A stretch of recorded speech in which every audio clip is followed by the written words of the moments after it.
Hello दोस्तों, स्वागत है आपका अपने चैनल एग्जाम इज ऑन पे। तो एक बार फिर से मैं हाजिर हूं 26 जुलाई 2020 के इंपॉर्टेंट इवेंट्स के साथ। आप वीडियो ध्यान से देखें क्योंकि लास्ट में आपको 2 क्वेश्चंस के जवाब देने हैं। आज का पहला क्वेश्चन देखते हैं। इंडिया ने किस कंट्री के साथ मिलकर ultra rapid testing kit develop की है कोविड-19 के लिए?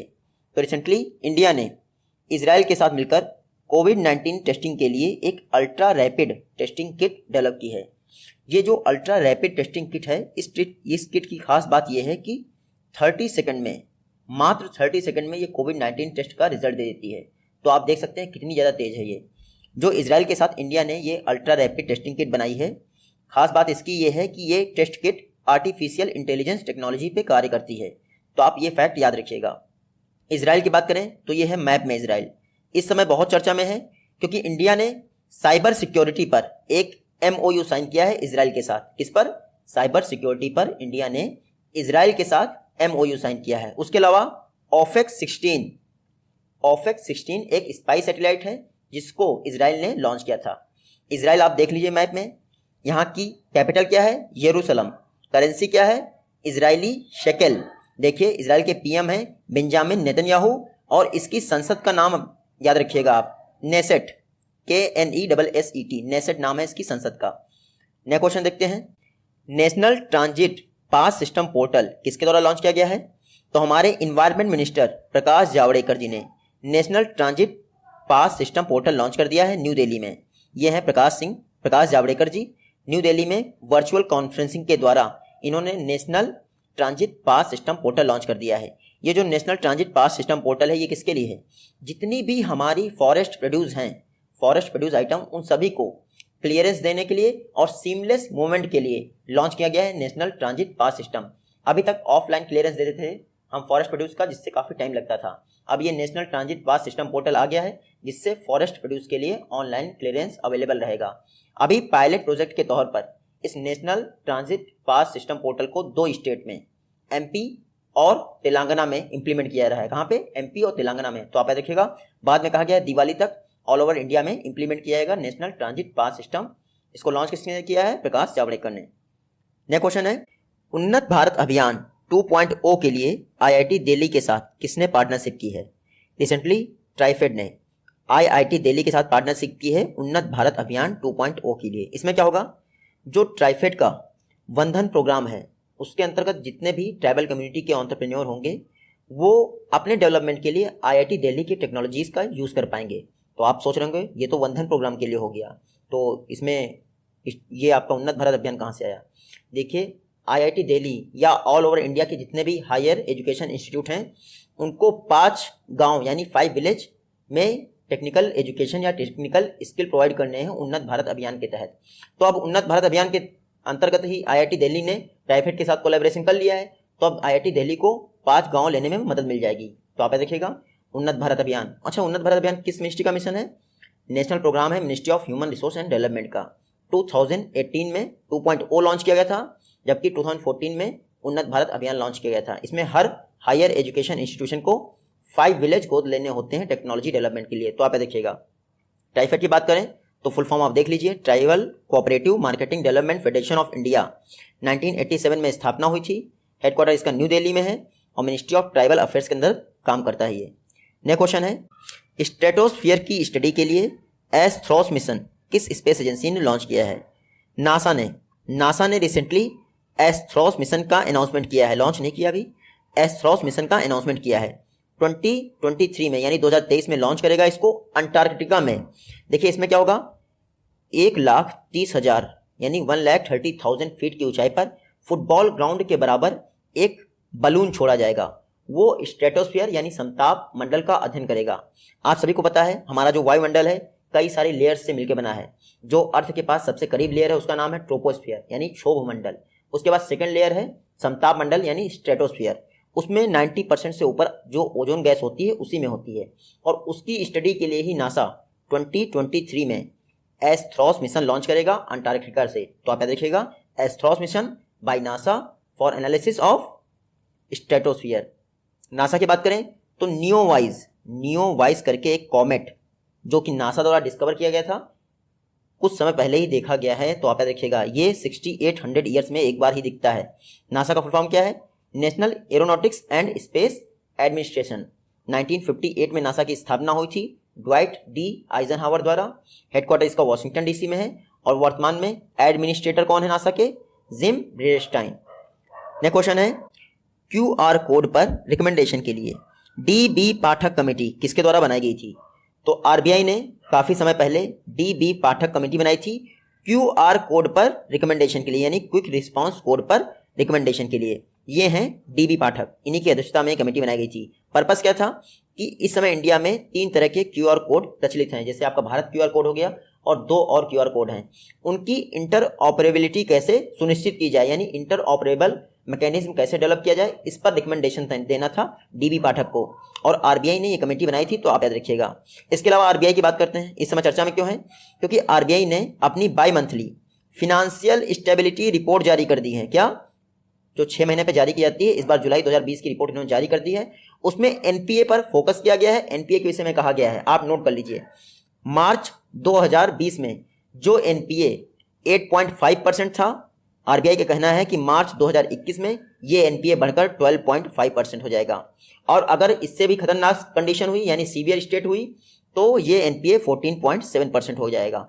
तो ये फैक्ट आप नोट कर लीजिएगा। Financial stability report by RBI जारी कर दी है, बाई मंथली जारी करता है, रिसेंटली जारी कर दी है। RBI की बात करें तो RBI एक्ट 1934 में पास हुआ था हिल्टन यंग कमीशन की सिफारिश पे। उसी की सिफारिश पर 1 अप्रैल 1935 में RBI की स्थापना हुई थी। कोलकाता में पहले हेडक्वार्टर था, बाद में 1937 में हेडक्वार्टर मुंबई ट्रांसफर हो गया। 1949 में फिर RBI का नेशनलाइजेशन हो गया। 1949 में ही आपका बैंकिंग रेगुलेशन एक्ट भी पास हुआ था। RBI के फर्स्ट गवर्नर कौन थे? Osborne Smith. RBI के फर्स्ट भारतीय गवर्नर कौन थे? CD देशमुख। वर्तमान में 25th गवर्नर हैं कौन? शक्तिकांत दास। नेक्स्ट क्वेश्चन है ICICI लोम्बार्ड ने हॉस्पिटल कैश कवर प्रोवाइड करने के लिए किसके साथ पार्टनरशिप की है? तो हेल्थ इमरजेंसी में हॉस्पिटल कैश कवर प्रोवाइड करने के लिए ICICI लोम्बार्ड ने फोन पे के साथ पार्टनरशिप की है। इसमें क्या होगा? फोन पे के जितने भी कस्टमर होंगे वो माई मनी एक सेक्शन है फोन पे का, वहां पे जाकर इस हेल्थ कैश कवर फैसिलिटी का यूज कर सकते हैं, जो कि ICICI लोम्बार्ड द्वारा प्रोवाइड की जाएगी। खास बात यह है कि 18 to 65 ईयर्स यानी 18 से लेकर 65 वर्ष के नागरिक ही इस फैसिलिटी का यूज कर सकते हैं। तो आप याद रखिएगा, ICICI लोम्बार्ड और फोन पे ने कोलैबोरेशन किया है हॉस्पिटल कैश कवर के लिए। फोन पे की बात करते हैं, 2015 में इस्टेब्लिश हुआ था। इंडिया का first UPI based payment system है, आप याद रखिएगा। हेडक्वार्टर कहाँ है फोन पे का? बेंगलुरु में। और फाउंडर एंड CEO कौन है फोन पे के? तो सुमित निगम इसके फाउंडर एंड CEO हैं। नेक्स्ट क्वेश्चन क्या है? इंडियन ओवरसीज बैंक के नए MD एंड CEO कौन अपॉइंट हुए हैं? तो रिसेंटली पार्थ प्रतिम सेन गुप्ता जी, ये हैं पार्थ प्रतिम Sen Gupta ji, Indian overseas bank के मैनेजिंग डायरेक्टर और CEO अपॉइंट हो गए हैं। आप याद रखिएगा, पार्थ प्रतिम सेन गुप्ता। इन्होंने किसको रिप्लेस किया है? तो कर्णम शेखर जी को रिप्लेस कर दिया है। 30 जून यानी 30 जून को उन्होंने रिजाइन दे दिया था, अब उनकी जगह लेंगे पार्थ प्रतिम सेन गुप्ता। पार्थ प्रतिम सेन गुप्ता अब तक SBI में काम कर रहे थे। आप याद रखिएगा 2022 में 31 दिसंबर 2022 तक अपने पद पर बने रहेंगे। इंडियन ओवरसीज बैंक की बात करें तो आप मोटो यहां से देख लीजिएगा, इसकी टैगलाइन 1937 में स्थापना हुई थी इंडियन ओवरसीज बैंक की। हेडक्वार्टर कहाँ है? चेन्नई में है, और MD एंड CEO अब बन गए हैं पार्थ प्रतिम सेन गुप्ता। नेक्स्ट क्वेश्चन है वर्ल्ड का largest fintech event global fintech festival किसके द्वारा ऑर्गेनाइज किया गया? तो ग्लोबल फिनटेक फेस्टिवल को FCC द्वारा ऑर्गेनाइज किया गया। FCC मतलब फिनटेक कन्वर्जेंस काउंसिल, इन्होंने ऑर्गेनाइज किया। साथ में कौन था? NPCI national payment corporation of India और पेमेंट काउंसिल ऑफ इंडिया, इन दोनों के साथ मिलकर FCC ने ग्लोबल फिनटेक फेस्टिवल ऑर्गेनाइज किया वर्चुअल तरीके से। इसका थीम क्या था? Fintech with and beyond Covid. क्या इसका थीम था? Fintech with and beyond Covid. तो फिनटेक का थीम याद रखिएगा जो ग्लोबल फिनटेक फेस्टिवल था।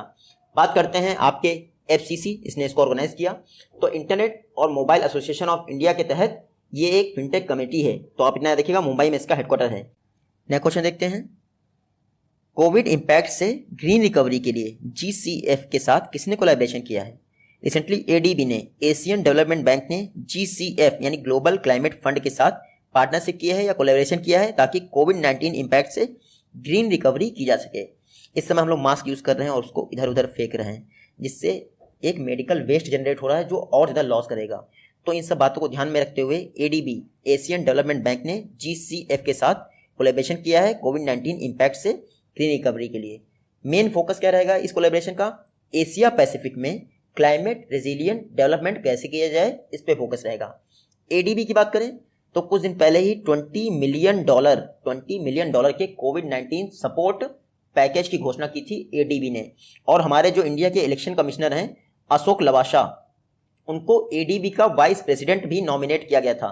तो आप सभी को पता होगा एडीबी की स्थापना कब हुई थी, 1966 में। हेडक्वार्टर कहाँ है इसका, मनीला, फिलीपींस की कैपिटल। टोटल 68 मेंबर हैं एडीबी में। और आप इनके प्रेसिडेंट का नाम जरूर याद रखिएगा, मसत्सुगु अस्कावा, जो कि जापान से बिलोंग करते हैं। नेक्स्ट क्वेश्चन है, मिनिस्ट्री ऑफ एक्सटर्नल अफेयर्स में सेक्रेटरी ईस्ट कौन अपॉइंट की गई हैं? तो रिसेंटली रीवा गांगुली जी को मिनिस्ट्री ऑफ एक्सटर्नल अफेयर्स में सेक्रेटरी ईस्ट अपॉइंट किया गया है, यानी ईस्टर्न ग्लोब जो होगा उसके लिए रिकमेंडेशन करेंगी, सजेशन देंगी मिनिस्ट्री ऑफ एक्सटर्नल अफेयर को। ये हैं रीवा गांगुली। इससे पहले ये बांग्लादेश में हाई कमिश्नर थी और अब बांग्लादेश में हाई कमिश्नर कौन है, विक्रम दुरई। जो रीवा गांगुली हैं इन्होंने किसको रिप्लेस किया है, तो इन्होंने विजय ठाकुर को रिप्लेस किया है। विजय ठाकुर अभी तक सेक्रेटरी ईस्ट थे, अब उनका रिटायरमेंट हो गया है। तो आप देखिएगा मिनिस्ट्री ऑफ एक्सटर्नल अफेयर्स में सेक्रेटरी ईस्ट रीवा गांगुली बनी है। नेक्स्ट क्वेश्चन है, किस नॉर्थ ईस्टर्न स्टेट में पीएम मोदी जी ने वाटर सप्लाई प्रोजेक्ट का फाउंडेशन स्टोन रखा है? तो रिसेंटली मणिपुर में प्राइम मिनिस्टर मोदी जी ने वाटर सप्लाई प्रोजेक्ट की आधारशिला रखी है। टोटल कॉस्ट क्या है इस वाटर सप्लाई प्रोजेक्ट का, तो 3054 करोड़ रुपए। 3054 करोड़ रुपए जो टोटल बेयर करेगा कौन, एनडीबी इसके लिए टोटल न्यू आपका लोन देगा, न्यू डेवलपमेंट बैंक, जिसको ब्रिक्स बैंक के नाम से भी जानते हैं। ये जो 3054 करोड़ रुपए हैं, 3054 करोड़ रुपए, इसको मणिपुर में ऑल ओवर स्टेट के 16 डिस्ट्रिक्ट में वाटर सप्लाई प्रोजेक्ट इंप्लीमेंट करने के लिए यूज़ किया जाएगा। तो आप देखिएगा मणिपुर इस समय ड्रिंकिंग वाटर पे काम कर रहा है, लोगों के घर में ड्रिंकिंग पाइप वाटर प्रोवाइड करने के लिए। तो आप देखिएगा मणिपुर में 3550 करोड़ रुपए के वाटर सप्लाई प्रोजेक्ट की आधारशिला यानी फाउंडेशन स्टोन हमारे प्राइम मिनिस्टर मोदी जी ने रख दी है। मणिपुर की बात करें तो यहाँ मैप में देख लीजिए मणिपुर, ये है मणिपुर। इसका लाई हरोबा फेस्टिवल बहुत फेमस है। मणिपुर का जब भी नाम आए तो आप देखिएगा वर्ल्ड का एकमात्र फ्लोटिंग नेशनल पार्क यानी तैरता हुआ नेशनल पार्क कहाँ है, मणिपुर में। नाम क्या है उसका, केबुल लामझाओ नेशनल पार्क। ये लोकटक लेक में स्थित है और लोकटक लेक संगाई डियर के लिए फेमस है। सीएम कौन है मणिपुर के, एन बीरेन सिंह। गवर्नर कौन है, नजमा हेपतुल्ला। और एनडीबी ने इनको 3054 करोड़ का लोन दिया है वाटर सप्लाई प्रोजेक्ट के लिए और उसका foundation stone prime minister Modi ने रखा है। नेक्स्ट क्वेश्चन है, SFIO यानी सीरियस फ्रॉड इन्वेस्टिगेशन ऑफिस के नए डायरेक्टर कौन अपॉइंट हुए हैं? तो recently serious fraud investigation office के नए डायरेक्टर अपॉइंट हुए हैं केशव चंद्र जी। केशव चंद्र जी ने किसको रिप्लेस किया है, तो मैं आपको बता दूं, इन्होंने अमरदीप सिंह भाटिया जी को रिप्लेस कर दिया है। ये जो सीरियस फ्रॉड इन्वेस्टिगेशन ऑफिस है ये आता है कॉर्पोरेट अफेयर्स मिनिस्ट्री के तहत और जो व्हाइट कॉलर क्राइम होते हैं उनकी इन्वेस्टिगेशन करता है। आपका व्हाइट कॉलर क्राइम मतलब जैसे चंदा कोचर हैं आपकी, इन्होंने करप्शन कर दिया था आईसीआईसीआई बैंक में, तो उसकी जो जांच की गई है वो SFIO के द्वारा की गई है। आप देखिएगा कॉर्पोरेट अफेयर्स मिनिस्ट्री के तहत कार्य करता है। केशव चंद्र जी रिसेंटली इसके डायरेक्टर अपॉइंट हुए हैं जो 1995 बैच के IAS ऑफिसर हैं, 1995 बैच के IAS ऑफिसर हैं। ये SFIO 2003 में स्थापित हुआ था और मिनिस्ट्री आप देखिएगा कॉर्पोरेट अफेयर्स। नेक्स्ट क्वेश्चन है, LIC ने कॉर्पोरेट एजेंसी एग्रीमेंट किस बैंक के साथ साइन किया है? तो रिसेंटली LIC ने यूनियन बैंक के साथ कॉर्पोरेट एजेंसी एग्रीमेंट साइन किया है। इसमें क्या होगा, LIC की जो पॉलिसीज और प्रोडक्ट हैं वो यूनियन बैंक की किसी भी ब्रांच से खरीदे जा सकते हैं। तो आप देखिएगा अब यूनियन बैंक की सारे ब्रांच पे LIC की पॉलिसीज और प्रोडक्ट आप बाय कर सकते हैं। इसके लिए LIC ने कॉर्पोरेट एजेंसी एग्रीमेंट साइन किया है UBI यानी यूनियन बैंक ऑफ इंडिया के साथ। यूनियन बैंक ऑफ इंडिया की बात करें तो 1919 में स्थापना हुई थी। हेडक्वार्टर मुंबई में है। MD एंड CEO कौन है, राज किरण राय। और LIC की बात करें, लाइफ इंश्योरेंस कॉर्पोरेशन, तो 1956 में LIC एक्ट पास हुआ था, उसी के तहत 1 सितंबर 1956 में LIC भी पास हुआ था। हेडक्वार्टर इसका मुंबई में है और इसके चेयरमैन कौन है, MR कुमार। नेक्स्ट क्वेश्चन है, इंडसैट टेस्ट 2020 को स्टडी इंडिया प्रोग्राम के तहत किसके द्वारा कंडक्ट किया गया है? तो इंडसैट टेस्ट 2020 को MHRD मिनिस्ट्री ने कंडक्ट किया है। इंडसैट टेस्ट 2020 मतलब India scholastic assessment test. India scholastic assessment test मतलब स्टूडेंट की स्कॉलर वैल्यू को पहचाना जाता है इससे। देखिए स्टडी इन इंडिया प्रोग्राम ये MHRD का प्रोग्राम है। इसके तहत जो फॉरेन के स्टूडेंट होते हैं उनको इंडिया में पढ़ने का चांस दिया जाता है, लेकिन इसका मतलब ये तो नहीं कि किसी को भी चांस दे दिया जाएगा। इसके लिए इंडसैट टेस्ट 2020 कंडक्ट करवाया गया। कंडक्ट किसने करवाया, MHRD के अंतर्गत नेशनल टेस्टिंग एजेंसी, उन्होंने कंडक्ट करवाया। 90 मिनट का ये टेस्ट था MCQ बेस्ड। उसके तहत जो स्कॉलर वैल्यू है यानी कितना विद्वान है बाहर के स्टूडेंट, उनका टेस्ट लिया गया है 22 जुलाई को। नेक्स्ट क्वेश्चन देखते हैं, इंडिया ने फिश प्रोसेसिंग प्लांट पर किस कंट्री के साथ कॉन्ट्रैक्ट साइन किया? रिसेंटली इंडिया ने मालदीव के साथ फिश प्रोसेसिंग प्लांट पर कॉन्ट्रैक्ट साइन किया है। आप देखिएगा इसमें क्या होगा, इंडिया मालदीव के दो डिस्ट्रिक्ट कह सकते हैं, दो आइलैंड कह सकते हैं, क्योंकि मालदीव पूरी तरह से आइलैंड बेस्ड कंट्री है। तो दो आइलैंड पर इंडिया फिश प्रोसेसिंग प्लांट स्थापित करेगा। आप देखिएगा इससे मालदीव में मरीन सेक्टर को बूस्ट मिलेगा। देखिए मालदीव की अड्डू सिटी काउंसिल है, वो इस फिश प्रोसेसिंग प्लांट प्रोजेक्ट को इंप्लीमेंट करेगी मालदीव में। मालदीव की बात करें तो कल ही मैंने आपको पढ़ाया था, मालदीव के साथ इंडिया ने इमरजेंसी मेडिकल सर्विस के लिए एग्रीमेंट किया था, इमरजेंसी मेडिकल सर्विस के लिए, और इसके तहत माले में एक इमरजेंसी मेडिकल सर्विस सेंटर भी स्थापित किया गया था। मालदीव की कैपिटल माले है, आप यहाँ देख लीजिए। करेंसी क्या है? रुफिया इसकी करेंसी है, और प्रेसिडेंट है इब्राहिम मोहम्मद सोलेह। नेक्स्ट क्वेश्चन देखते हैं, फेमस उर्दू जर्नलिस्ट नुसरत जहीर का निधन हो गया। ये किस स्टेट से बिलोंग करते थे? तो ये हैं नुसरत जहीर जी। रिसेंटली इनका निधन हो गया, कि यूपी से बिलोंग करते थे। देखिए यूपी के बुलंदशहर में इनका जन्म हुआ था, और सहारनपुर में, यूपी के ही सहारनपुर में इनका निधन हो गया। उर्दू के फेमस जर्नलिस्ट थे, आप देखिएगा। इसके अलावा ये दूसरी पिक किसकी है? ये दूसरी पिक है अमला शंकर की। कहीं कहीं आप उमला शंकर भी पढ़ेंगे, आप डोंट वरी। अमला शंकर जी की ये दूसरी पिक है। बांग्लादेश में इनका जन्म हुआ था, लेकिन ये वेस्ट बंगाल की रहने वाली हैं, क्योंकि आज़ादी के बाद वेस्ट बंगाल आ गई थी। 101 यानी 101 वर्ष की उम्र में इनका निधन हो गया। और आप देखिएगा ये जानी मानी डांसर थी, नृत्यांगना। तो आप देखिएगा कोरियोग्राफर और नृत्यांगना थी। 2012 में इनको टैगोर रत्न अवार्ड दिया गया था संगीत नाटक अकेडमी द्वारा। तो दोनों का नाम आप जरूर याद रखिएगा। एक हो गया हमारी अमला शंकर जी, और दूसरे कौन है? ये नुसरत जहीर। दोनों का निधन हो गया। नेक्स्ट क्वेश्चन है, टाटा AI लाइफ इंश्योरेंस के नए MD एंड CEO कौन अपॉइंट हुए हैं? तो recently Tata AIA life insurance के नए MD एंड CEO अपॉइंट हुए हैं नवीन तहिलयानी जी। ये हैं नवीन तहिलयानी जी, और यही टाटा AIA इंश्योरेंस के नए MD एंड CEO अपॉइंट हो गए हैं। अगर एग्जाम में आपसे ये पूछे किसकी जगह ली है, तो इन्होंने ऋषि श्रीवास्तव को रिप्लेस किया है।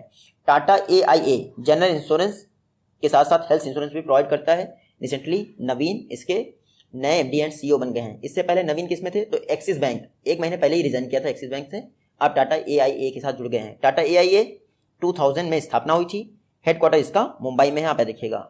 आज का लास्ट क्वेश्चन है, कौन सा स्टेट 2021 में 4th खेलो इंडिया यूथ गेम को होस्ट करेगा? तो 2021 में चौथे खेलो इंडिया यूथ गेम को हरियाणा द्वारा होस्ट किया जाएगा। हरियाणा का जो पंचकुला डिस्ट्रिक्ट है, वहीं पर 4th खेलो इंडिया यूथ गेम ऑर्गेनाइज होंगे। जो 3rd हुआ था वो कहाँ हुआ था? असम के गुवाहाटी में हुआ था। आप देखिएगा। देखिए हमारे स्पोर्ट मिनिस्टर किरण रिजिजू और हरियाणा के CM मनोहर लाल खट्टर ने अनाउंस कर दिया है कि जैसे ही टोक्यो ओलंपिक होगा उसके जस्ट बाद 4th खेलो इंडिया यूथ गेम हरियाणा में आयोजित होंगे। आप देखिएगा, ये है मैप में हरियाणा। आप ध्यान से देखिए, हरियाणा की कैपिटल क्या है? चंडीगढ़ है, दिल्ली नहीं है। हरियाणा की बात करें तो ई सचिवालय पोर्टल लॉन्च किया गया था हरियाणा द्वारा। आप नोट कर लीजिएगा, हरियाणा द्वारा ई सचिवालय पोर्टल लॉन्च किया गया था। पर्पस क्या था?